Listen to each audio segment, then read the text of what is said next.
SteamRanger is a heritage railway in South Australia that runs tourist trains along the Mount Barker to Victor Harbour railway line. If you've ever been to Victor Harbour or other nearby towns on the south coast, you've probably seen one of their trains. It takes a lot to keep these trains running, so to accomplish this, SteamRanger has two depots in Goolwa and Mount Barker where locomotives, rolling stock and other equipment can be stored and maintained. Today, we'll take a look at the Mount Barker depot. It was built from 1995 to 1996 when SteamRanger had to move all of their operations to the Victor Harbour railway line, replacing the old depot at Dry Creek. SteamRanger now holds special events once a year at Mount Barker so the public can check out what goes on inside the depot and ride shuttle trains which at the moment go from Mount Barker to Bugle Ranges and return. It's gone under a few different names, but in 2024 we know it as RailFest. It's definitely one of the standout rail events of the year, so I decided to head up to Mount Barker and check it out with a few friends. When we got there, we saw the shuttle locomotive 350 heading towards the shed. This locomotive is part of the 350 class of locomotives. SteamRanger also had 351, but it's now preserved at the Malang Historical Railway Museum, where visitors can enjoy a driving simulator built in the locomotive. Next to 350 is Red Hen 428. The other side of this Red Hen is being repaired after a truck collided with it last year. In front of the shed, we saw RX224. The volunteers are working on its turbo generator, which provides electricity to headlight, marker lights and other components. A problem with the turbo has resulted in RX224 being unavailable for the first shuttle, which instead has diesel locomotive 844 taking its place. On the far side is the ballast regulator, some bogies, and a boiler belonging to a F-class tank engine. Close to one of the depot entrances is a mostly complete F-class locomotive, F251. This locomotive was recommissioned in 1995, but has been sidelined since the early 2000s. High priority projects like the 520 restoration mean that it hasn't been worked on just yet, but hopefully its turn for restoration isn't too far away. On the side of the depot closest to the track, we can see rolling stock like former bulk mail car 1D used on the Overland, some goods vans, and Red Hen 405 from the Limestone Coast Railway. Going to the shed gives us a view of RX224 from the front, and also diesel locomotive 958, which has just been pulled out of the shed for display out in the open. It still wears Australian national livery, but with the logos painted over it, though if you look very closely you can see the old AN logo and lettering. Of the first locomotives we see inside the shed, it's not actually a complete locomotive, but a boiler. This belongs to locomotive 520, one of SteamRanger's current restoration projects. This view of the boiler is quite rare, as it's usually covered up by its stylish streamlining. Further down is 704, part of the 700 class. The 700s were the last and most powerful class of locomotive built for the SAR, making this locomotive a very significant part of SteamRanger's fleet. It still wears the livery of its last operator, Genesee in Wyoming, Australia, but it will likely emerge from restoration wearing the original SAR livery. Also on display is 845, part of the numerous 830 class that formed the backbone of South Australia's branch line operations for many years. Someday, it will be restored and run on the main line just like 844, but for now, we can have an uninterrupted view of its prime mover, since the hood is not currently on the locomotive. There's also a wooden carriage under restoration which I've been informed is car number 54. A bit further down, we've reached the shop stalls. The vendors include the model train vendors piping track models, junction models, and also SteamRanger themselves. Also in this area are some miniature live steam locomotives, one of which was operating. This included 720, a disassembled 508, S135, and 523. Being under steam, 720 attracted quite a bit of attention, and visitors enjoyed hearing the whistle blowing. 523 was displayed in front of components from the real 520, including the front cowling which covers the pilot and buffers, and also its nose cone. On the front cowling, we can see a board with a question mark, which was used back when SteamRanger ran mystery tour trains, which were tour trains where the passenger did not know the destination until they arrived there. Looking behind it, we can see it's been painted behind the board with the diamond symbol. The SAR had different symbols for trains travelling to specific destinations on their designation boards, and this one is for locations on the former Wollonga line. On the other side is a piping strike, the South Australian state symbol. Towards the back is the rest of 520, including its tender, which has a brand new body built as part of its restoration. We can also see 845's rear hood. An interesting piece next to the hood is a Rolls-Royce engine from a Red Hen railcar. Some members of the 300 class Red Hens had engines made by Rolls-Royce instead of the more common General Motors engines. This may possibly be the only Rolls-Royce engine from a Red Hen left. Towards the back is steel car 706, part of the 700 class of carriages used on country services. This one is undergoing a major restoration which includes replacement of 75% of the side steel. Going back outside, Diesel locomotive 507 has also been brought out for display. The 500 class will often use the shunters, but also holds some short services from time to time. 507 is often used to haul the cockle train, and it was the locomotive hauling the train when I was on it last year. Towards the entrance and exit, a Tampa motor car had appeared, and we'll get to see it moving later. There was also 844, which had returned from substituting for RX224. It was then put on display closer to the shed, and the perfect lighting provided for some great images. I couldn't stay around for too long, as I had to make my way to the station for the 12 o'clock shuttle, which my friends and I booked tickets for.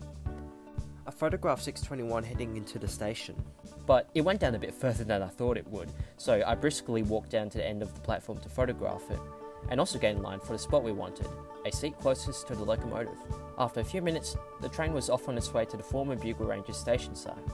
To let you enjoy the sights and sounds of a train, I'll keep the talking to a minimum during this section, and you will be able to hear 621 working on the return portion of the journey.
After getting off the train, we went back down to the depot and saw the 2 RXs filling up with water next to 844. This scene looks like it could have been photographed in the 1960s. We also saw that 958 had been moved further towards the depot gate, and first class steel car 503 had been pulled out for the public to check out, though before we go inside, we took a quick break to go for lunch. After lunch, we videoed 621 pulling into the station with another shuttle, and checked out the idling RXs.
Now, we can check out the first class carriage.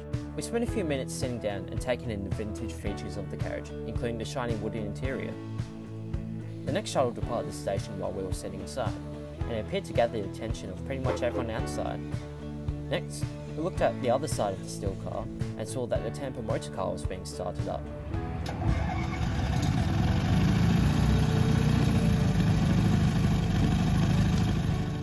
We made our way to the outer fence of the depot, eagerly awaiting its departure.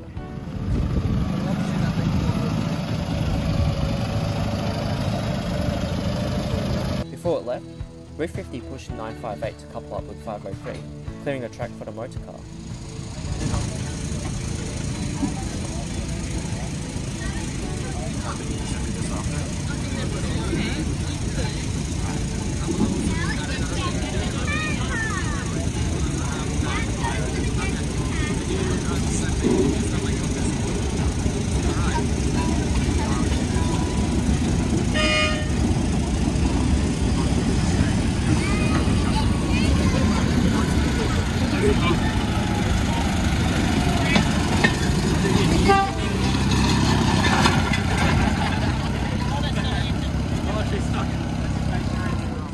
As you can see, the motor car was slowed down by some loose ballast stones in the track grooves before continuing on its way.